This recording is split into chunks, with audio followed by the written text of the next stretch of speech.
Bate-boca hoje é sobre magreza. A gente estava comentando aqui informalmente no intervalo que magro, sobretudo mulher, é aquela mulher que quando era criança a mãe encheu ela, entendeu? Minha filha come, minha avó, todo mundo. Essa menina não come, é um inferno. E hoje ela é inveja de todas as amigas. Mas eventualmente ela se sente muito infeliz, porque nunca o ser humano está contente com a sua imagem, né? Assim, ai, mas eu queria... Aí vai põe silicone nas nádegas, pensa em fazer plástica nos seios, será que meu marido vai gostar, não vai? Enfim, sempre o ser humano está buscando alguma coisa diferente. A gente vai tentar sair daquele enfoque tradicional de falar dos gordos e hoje vamos falar dos magros. Bem, então para isso vamos reencontrar aqui o Dr. Jorge Bastos Garcia, endocrinologista. A gente combinou que não ia dizer onde é que cada um se formou, mas como ele é no Triângulo Mineiro, a gente achou simpático. Aí, alô, Uberaba e tal. É um dos endocrinologistas mais conceituados do país, vai dar aqui uma contribuição para a gente. Quer já falar uma coisinha? Vamos falar sobre magreza, vamos falar de uma magreza sob o ponto de vista médico, sob o ponto de vista de doença. Não a magreza daquelas pessoas que não têm acesso à comida, né? Essa daí é um problema muito mais grave. Esse é o problema, fica para outra vez, né? Mas se comer, engorda rapidinho, né, doutor? É só alimentar. Os famintos do Betinho, rapidinho. Isto. Nós vamos falar dos problemas da magreza. Certo. Então, tá aí o toque do Jorge, que veio a propósito, né, do País dos Famintos. Vamos reencontrar também Vera Lengruber. A Vera é psicóloga e psiquiatra, chefia o setor de psicoterapia do Serviço de Psiquiatria da Santa Casa e dá aula, é professora da PUC e da Souza Marques. Vera, a magreza pode ser problema de cuca? Eventualmente, magreza pode ser problema de cuca quando ela é excessiva. E, inclusive, existe uma doença específica, que é chamada anorexia nervosa, que é uma situação bastante grave e tem até risco de vida. A gente talvez tenha algum tempo para falar sobre isso aqui nesse programa, até como alerta à população sobre esse tipo de magreza exagerada. Não, e aquela coisa de que eu fiquei nervosa, não consigo comer, né? O magro tem isso, né? Mas aí é uma coisa diferente. Eu estou falando de um tipo de patologia que é uma doença específica chamada anorexia nervosa. É você ter falta de fome, perda de apetite em função de uma tensão emocional, de um problema qualquer circunstancial, é uma outra questão. Não, eu estou falando assim, quer dizer, por conhecimento, porque eu tenho dificuldade de entender isso, a pessoa ficar nervosa, não conseguir comer, porque o meu problema é o oposto, eu fico nervosa, eu como. Então tem as reações são muito pessoais. Tem pessoas que reagem, por exemplo, à ansiedade comendo em excesso e tem pessoas que perdem a fome, né? Aí é uma reação pessoal à situação de estresse. Isso daí. Vocês estão vendo que é assunto de estresse que a gente vira e mexe, acaba voltando para ele, que não está mole, né? A sociedade, quem está vivendo esse congresso, né, tem que realmente ficar estressado. Vamos conhecer Sheila Torres Nunes. Sheila é nutricionista, vice-diretora do Instituto de Nutrição da UERJ. O que você acha importante do ponto de vista da nutrição de se entender sobre a magreza, Sheila? Bem, o nutricionista, como um profissional da equipe de saúde, ele tem um papel realmente preponderante na educação e no reencontro desse paciente na meta que ele quer alcançar. Então, hoje aqui nós vamos explorar exatamente isso, que é o tratamento diaterápico desse paciente, como se trata um paciente magro.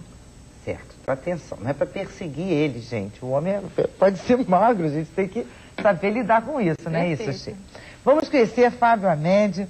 Fábio é professor de ginástica da Academia Rio Sport Center, onde ele é também o coordenador técnico. Fábio, ginástica adianta para magreza? Muito. Eu estou aqui exatamente para abordar isso, né? O tema, a magreza estética, né? Eu vou tentar explicar como é fácil a pessoa que é magrinha fazer uma atividade física a nível de aumentar a massa muscular e ficar com um corpo mais bonito, a nível de estética, né? Porque... E a fome também, né, Fábio? É lógico. É porque você se alimentando bem e fazendo uma atividade física indicada, é fácil ganhar corpo e ficar com o corpo dentro do parâmetro de beleza bonito, né? Agora, Fábio, quer dizer, bom, você como coordenador técnico da academia famosa, né, a academia do Fábio na Barra da Tijuca, badaladice. Vem cá, o mulherio todo chega lá querendo ficar esquálido, 90%, não é isso? 90% quer perder exatamente gordura, quer ficar magro, ficar com aquele corpinho longelíneo e tal. A maioria é assim, mas tem muita gente que chega lá magrinho, que procura uma dieta a nível de engordar e ficar mais forte. Também tem muita gente que procura.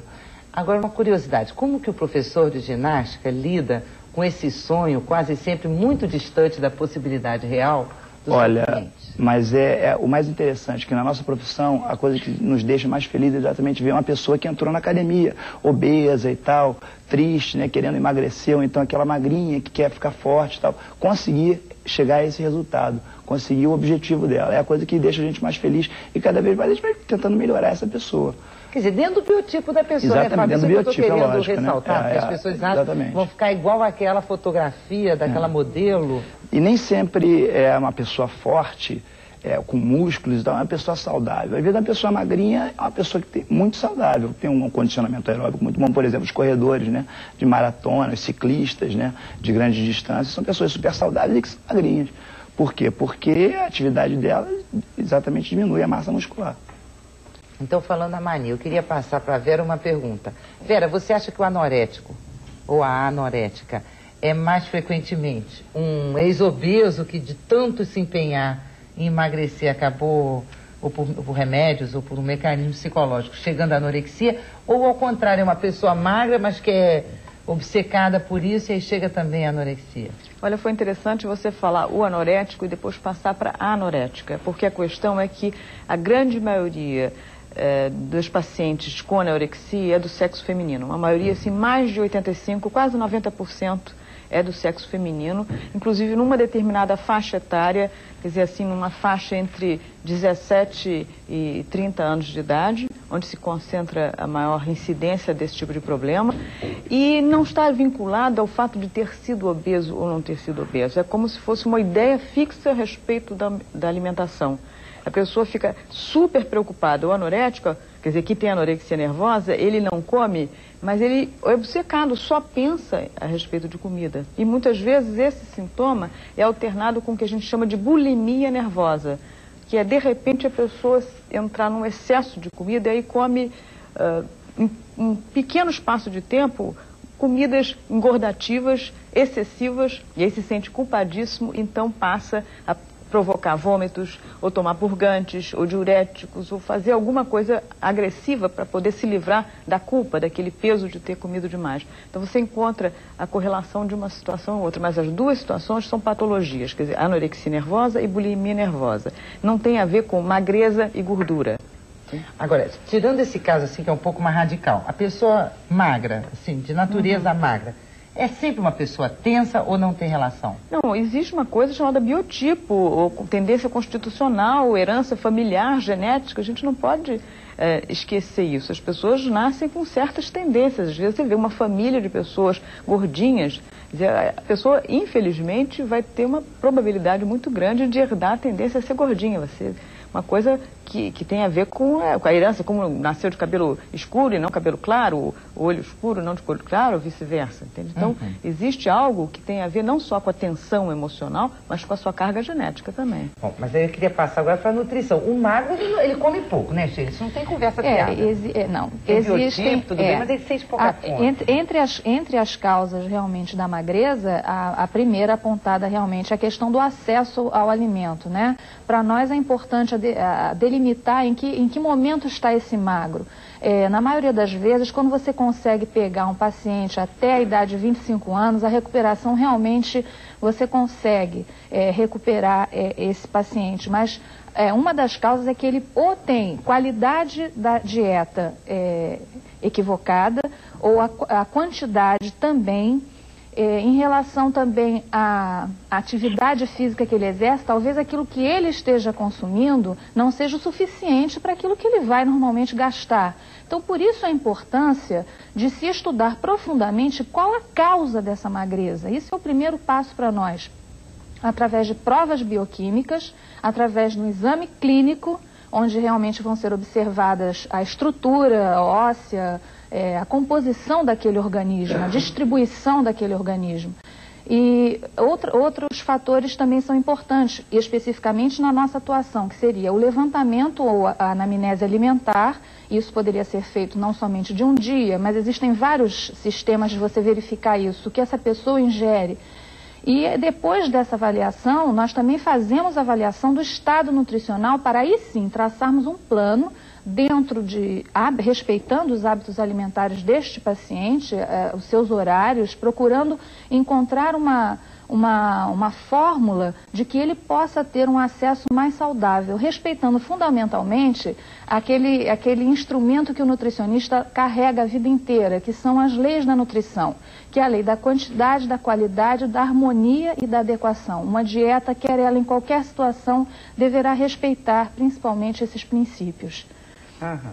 Bom, aliás, eu vou dedicar o programa de hoje a Leila Mello e Edilson Silva. São dois queridos companheiros aqui da Manchete, ambos magrinhos. E daqueles, eu me lembro um dia que a Leila chegou, disse assim: Solange, emagreci 1 quilo. Ela estava, coitada, infeliz que eu tinha emagrecido 1 quilo.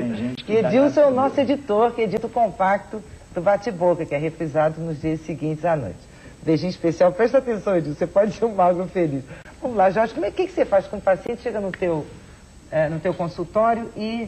Doutor, hoje em dia está bem mais fácil.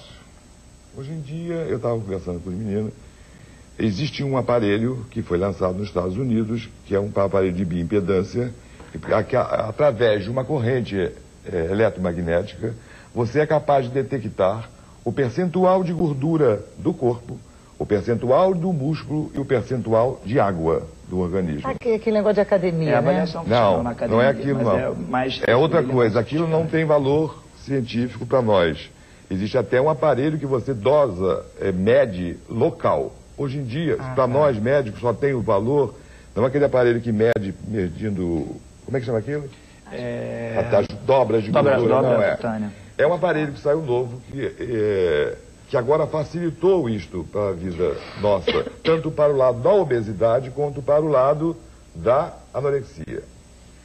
Porque o paciente precisa ser respeitado no percentual de água que ele tem que ter para o corpo, que ele é o biotipo dele. Ele tem que ser respeitado na quantidade de gordura que é necessária para aquele organismo. E ele é respeitado na quantidade de músculo, a gente chama de massa magra, que é músculo, os órgãos, as artérias.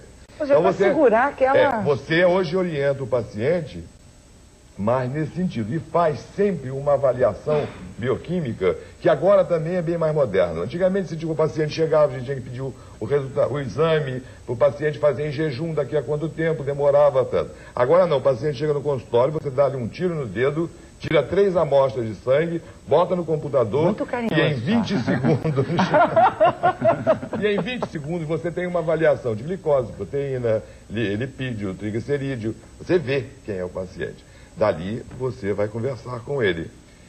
Vai ter que avaliar sob o ponto de vista de se ele é um paciente pré-diabético para nós. Porque os níveis de açúcar no organismo, eles comandam no cérebro o que comanda nós, o nosso corpo, para a fome, vamos dizer, o centro da fome. Todos os centros cerebrais, eles são comandados por níveis de açúcar.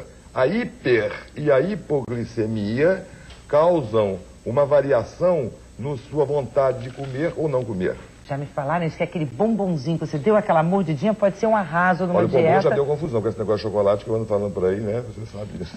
Como é que é? Não sei não, o que é? Não, porque eu tenho um estudo que eu falei no Instituto Adolfo Lutz, e o Instituto Adolfo Lutz mandou, e eu fui lá na Leda Nagre, e a Leda Nagre pediu para eu falar sobre o chocolate. E eu disse que o chocolate tem pelo de barata, tem... Menino! É da sujidade do chocolate, então eu quero deixar esse assunto falar da sujidade, que já deu muito disse-me-disse. Então você avalia se o paciente é hipertiroideu. O hipertiroideu tem uma personalidade hipertiroideu. Tá aí os 2 psiquiatras que já devem ter tratado de várias pessoas, né? O hiper é gordo ou é magro? Com paciente com personalidade hipertiroideia. A personalidade é ataque psíquico, ele é muito mais ativo, ele é muito mais... É o nervosinho, né? Ele resolve tudo, ele faz tudo, ele fala tudo. O bradipsíquico, que é o hipo, para nós é a personalidade hipotiroideia. Ele tem tendência a mais obesidade, porque ele é mais lento. O paciente tem que ser avaliado sob o ponto de vista endocrinológico sempre. Qualquer paciente. Porque essa avaliação hormonal do organismo, não sei se os psiquiatras têm essa noção, mas para nós não existe nada que seja separado, separe o sistema endócrino do sistema nervoso. No alto da cabeça, no cérebro, Existe um emaranhado de fibras que depois vão se diferenciar. Isto é o sistema nervoso, isto é o sistema endócrino. Mas qualquer informação para o lado do sistema endócrino... Tá feio, né, esse assunto? Não, eu tô achando ótimo essa ideia do... Parece um modelo enrolado, que qualquer informação... No dedo, essa aí. Qualquer informação para o lado do sistema nervoso passa para o sistema endócrino. Qualquer alteração endócrina passa para o sistema nervoso. Eu intuitivamente concordo inteiramente. Não, mas isso é verdade, não sou eu que estou inventando essa história, não. Isso é assim porque é assim. Então, o paciente, mesmo o da anorexia nervosa, ele tem que ser avaliado. Será que ele não tem uma avaliação aí hormonal para o lado ovariano? Porque o paciente anorético de anorexia nervosa é um paciente horrível de se ver. Os psiquiatras sabem disso, né? A Lady Di conseguiu segurar ele é feio, antes, né? Você tem pena dele, porque ele é completamente tantã. Ele é completamente desestruturado. Ele quer uma magreza que ele não vê. Ele está magro, às vezes, tão magro, que ele pensa na cabeça dele que ele está gordo. E vai provocando mais magreza. É muito difícil. Então você que é gordinho, console se você vê que o seu problema não é único. E se você é magro, continua prestando atenção que o bate-boca continua depois no intervalo.